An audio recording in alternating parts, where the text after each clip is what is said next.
dumbbell bench supported row. This is a staple in many strength and conditioning programs. You've probably done something like this before, so I'll walk you through some of the main coaching points that we use on this.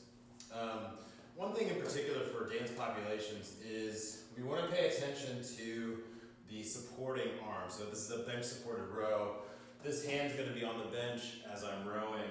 Just make sure if you're somebody who's hypermobile that you're not locking out that elbow into hyperextension. So I'm not hypermobile, so I can't mimic that for you, but you can imagine me sort of like cranking into that elbow joint and hanging out. The other thing is I want this to be active, so I don't want to just like sit into my shoulder blade here. I want to actively hold myself up. So this leg is on the floor here.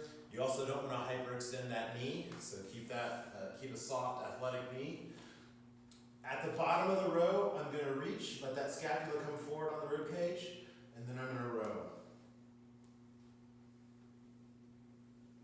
So at the top of the movement, you want to make sure that you're not over pulling. So a lot of times people are looking for full range of motion.